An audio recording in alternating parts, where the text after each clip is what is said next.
let me sit down. According to this.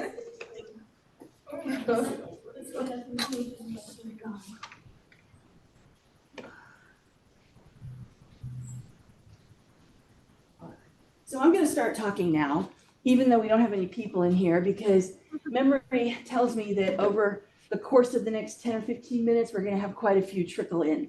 And so we're just going to start. I'm going to go ahead and read all of my stuff that I have planned. First off, we've got some treats, and oh, I didn't bring the juice out, John, if you don't mind. Yeah, we've got some lemonade and stuff over there, and some cookies for folks. Be sure you recycle your cups and your plates. If you would like coffee, we do have the Card Catalog Cafe back there. It is 50 cents a cup with your cup, $1 with our cup. So that's available in addition to the lemonade and the juice I brought. So we had a lot of entries this time. We had 61 total entries with 23 unique people entering. So it averaged out to about 3 per person. 14 came from the dual credit schools, 6 came from Ranger Campus, 1 came from ERAF Campus, 2 were full-time onlines all the time. And yeah, and that was it. So 23 unique entries came in. We'd like to especially thank our judges, who were Rick Justice, one of our history professors here on campus, and Corey Blaze, who is a speech professor here on campus. We also have Loretta Brister, who is a retired assistant professor of English at Tarleton. And we had Jennifer Maddle, who is a retired English teacher for high school. So we had some really well-qualified judges to do that. We always do. We get great judges here. And so I'm just going to kind of give a little brief overview of our winners, and then we'll start having some readings going on here. So we had two honorable mentions. I'll start at the bottom. And the first honorable mention was called Her Haikus by Theadra Matthews. The comment on this is that this is an awful lot of haikus all themed together. So this was work that she put this together. So that was one of the honorable mentions we had. The other honorable mention we have is from Andy Tidwell. And she wrote, this one is called The Agony of a Chronically Online Teenager. It is basically just a testament to what life is like. She can't escape from it because her phone is constantly going off, right? It's very entertaining. Andy Tidwell also wrote our third place prize. And for third place, we had offered everybody a $10 gift certificate, but President Worrells has more than doubled that. Now, he also contributed a $20 Visa card. This is a $10 card to Amazon that's coming from the library, and also a $20 Visa card from President Worrells. So we're really glad he decided to show up and throw stuff at us. We'll take that every time we can get it. I'm going to read Andy's third place real quick right now. So, it makes no sense to me why you do, a little bird, whose feet don't even touch the ground. Clip your own wings so the world doesn't do it for you, and then argue when I try to help you set the broken bones. I don't know what it's like to want to stop the days, the sunrises, the colors. I noticed that if your colors stopped, the world would appear, if your colors stopped, the world would appear a much more faded hue, and the light from the sunrise wouldn't quite reach the tops of the trees. You've watched others comparing their battle scars, their missing feather spots, and recounting their tales of valor and survival despite all odds. I guess you decided that you wanted to join in, to wear your own scars with pride, show off a lack of feathers, to prove to others your strength and endurance, to prove that you could overcome death itself and live to tell the tale. Is that why you pluck your feathers out if it's only when you're alone, when no one's there to stop you or tell you that it's wrong, so that you can be the only one who saw how brave you were? If others weren't there, you wouldn't dare pull feathers out around them. Maybe you wouldn't like it, maybe you would. Either way, though, you wouldn't do it. I'm tired of trying to argue with you when you've convinced yourself it's not so bad and that you know what's best for you. Clearly, you don't know that you need all of your feathers to fly. I watch you with your ripped off feathers shivering against the wind and staring at the pile of beautiful pieces that once belonged to you. And I see that you wish you hadn't plucked them out in the first place. I'm sorry. That's called clipped wings. And so that's our third place. Set that aside. None of our actual winners were able to be here tonight. We do have a couple that are here to read their own poems. Unfortunately, they weren't selected, right? So our second place, and again, President Worrells, thank you very much. We have our $25 gift card for Amazon and President Worrells' $25 Visa card, which is, basically double prize. What we decided to do next year is only give them the second prize if they show up. And so that way, maybe we can get a little bit more people to come on in here. Would someone like to read the second place prize? Because y'all don't want to just listen to my voice the whole time, right? I can do it. You? You're going to read your own, aren't you? Yeah. Okay, well, we'll just take turns then. I got that. I printed it. Is that it right there? What? Mm-hmm. Yeah, that's fine. Okay, then here, come read the second one. This is Louis Michael Martinez, and he was one of my student workers, and he's also submitted one, and he's going to read the second place prize. Kind of good. Yes, there you are. You're in. It's called The Flavor of Life by Ellie Wilson. When I was one, I sucked on my thumb and crawled on my knees in the grass. When I was 5, I pretended to drive in a box pulled out of the trash. When I was 10, I glued eyes on my chin and stood on my head with my hands. When I was 12, I'd laugh at myself, contorting my face in the glass. Now I'm 19, I'll continue my hiking and sing to the birds in the air, so far through my ages and all my strange phrases. I've lived for the flavor of life. Yes, when I get older, I won't start to smolder. I'll shine bright as any fire I love. And when I am 30, I'll still be all earthy. I'll twirl in the wind and the rain. When I turn 40, I'll refuse to be worldly. I won't be stuck up old snot. At half a century, I'll gain a small injury from somersaults turned in my lawn. When I am 60, I'll still be a hippie, so I'll dress like it comes from my heart.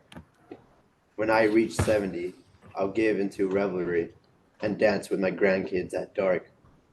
When I am 80 and don't look so dainty, I'll gum all my food with a grin. When I am 90, I'll laugh at my hiney, and I won't give a fig for the scale. Yes, through all my ages and all my phases, I'll live life. I'll live for the flavor of life. In every new season, I'll keep all my reason, but I'll live to the fullest extent. Very nice. Good work for Ellie. Okay. Yeah. All right, so here's Ellie's. We're going to mail that out to her on Monday. And you've probably noticed a pattern here. And so we have some good news for you. This is Liliana Quintana. She is our first place winner. So we have our $50 Amazon gift card that the library is providing, as well as a neat little library card, little bookend or bookmarker that John got. Thank you. And President Worrells also donated an extra $50 Visa gift card. So this is going to buy some of your textbooks for next year, right? And it's going to buy my nursing supplies. Yeah. So we also, for the first place winner, we usually do something extra special. And this is a leather-bound journal with lots of little papers and stuff in it. And we'll be getting this out in the mail to you on Monday. That is gorgeous. Yep. All right. So Liliana, would you like to read your poem for us, please? Your third. Yes. This poem was about struggling with abuse and trauma during Christmas and losing faith. And that's why it's called 13th Christmas, because this is when it happened.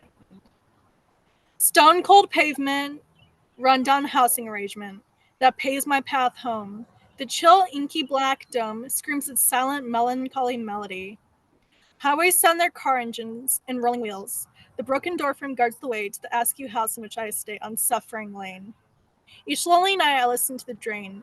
It sucks away ambition and anything beautiful in it. but this house is always lit, each chill night, each blazing day. 13, my unlucky number of dismay. I crawl into a ball to ball, my guttural howls of pain. Trample down corner in a hole. My savior, never in my favor, ignores my crying calls. I weep tears of turmoil and agony, but my hope falls into the dark out of the light. This black Christmas, all I wish is for the sweet kiss of eternal resting bliss.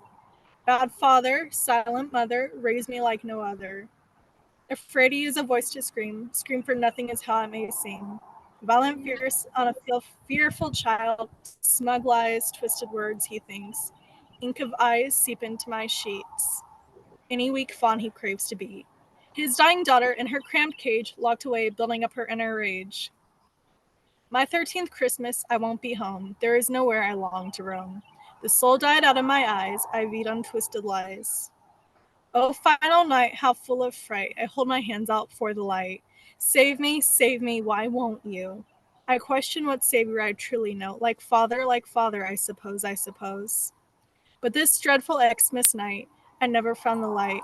All I wanted, I never got. Descent of madness, descent of rot. I lost my soul in my heavenly Father, for the paternal flesh was born to rot. The flesh that feeds on souls, takes what's right and makes it wrong, leads a little girl to the chopping block, with hate and anything used to mock. Goodbye, divine Father, goodbye, pure brother. I'll forget you once again on this 13th Christmas night. Wow, that was very powerful. The comment most often from the judges about all of these poems was how they resonate with, feelings that the judges themselves could feel. So that one absolutely had a lot of resonance, I think, for anybody who reads it. We had a couple of people lined up who were going to read their own poems, but the only one still in the room is Michael. If you would like to come up and join us. Is he going to do it for you? No, he has his book. Oh, you've got yours too. Okay, good. Did you print it out? You got it on your phone. Okay, good. All right.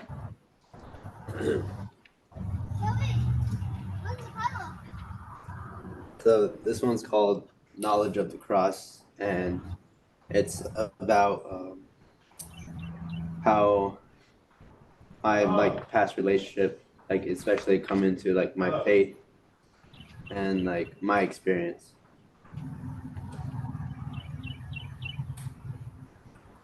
Did you know the purpose of the tree from whenever it was just a seed?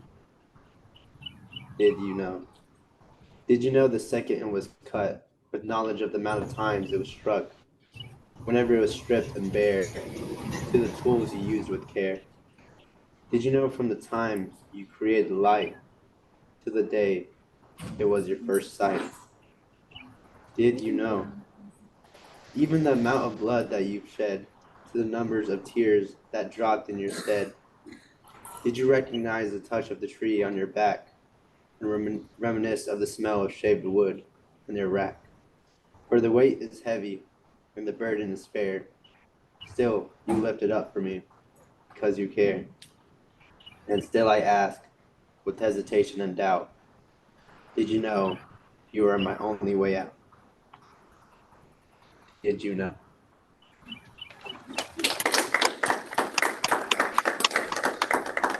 All right. We've actually got two more now. So come on up and do yours while Miss Kathy comes back in here.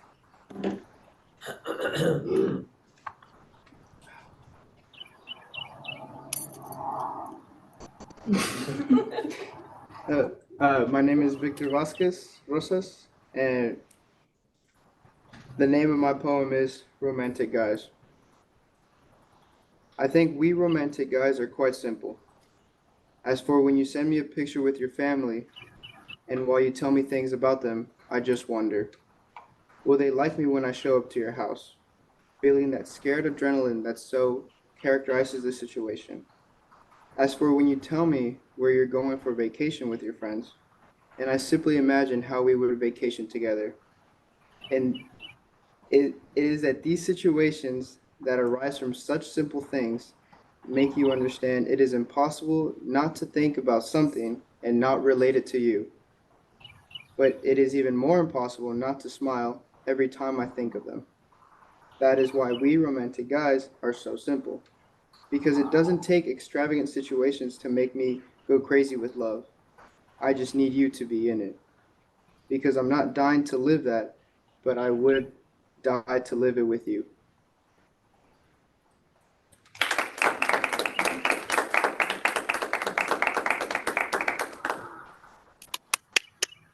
All right.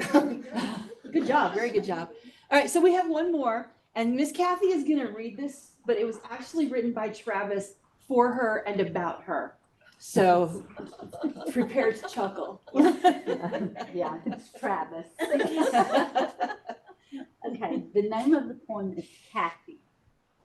He said, I know a girl named Kathy who thinks she's classy. I don't have my glasses on. I'm Will sorry. mine work? I can't see. Will mine work? Maybe. Okay, good. Thank Try you. it. Let me see. I bet they will. Oh, yes. Okay. Who thinks she's classy.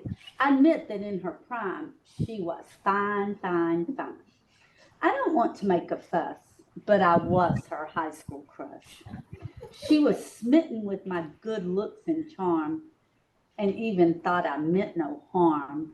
I ignored her every flirty smiles and hints. She still thought I was heaven sent.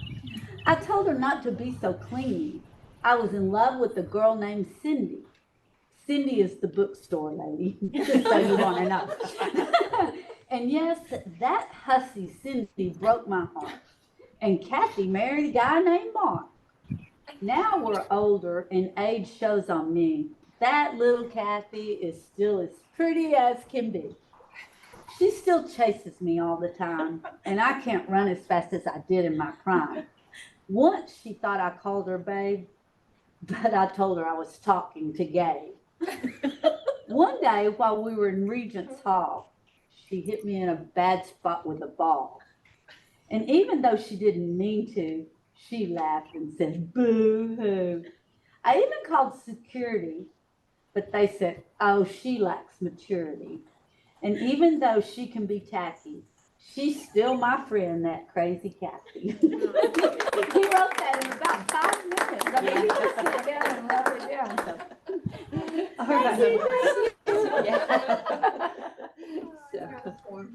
We had another. Oh, your glasses. So we had a couple of staff and faculty submit poems, and like Wendy Rogers was supposed to come tonight also to read hers, but she stood us up. So How tacky. yeah, it's not like she's out processing 300 students today or anything, you know. Yeah, no. So yeah, actually, I accept my apologies for this timing thing. I meant to say that in the very beginning. I totally messed up the calendar. I thought Thursday was April 30th, which was the last day of the month. And it was just, you know, I just misread it. And I didn't even notice it until 2 days before it became a problem. I could have noticed it back in February when I created the flyer. But anyway, that's probably why we have such small attendance today. And so this is going to get posted on YouTube, not today. We're all getting ready to leave here for the day. And then we'll be, next week we'll be starting up our summer hours and stuff. But Liliana, it was really great to meet you. Guys, It was amazing to meet you guys, and I loved all of your poems. They were all amazing. Yeah, that was amazing. We had 61 poems this year. I think we had like 48 last year and 30 something the year before. All right. Bye, Liliana. And thank you all for coming here. So we're done. Good job.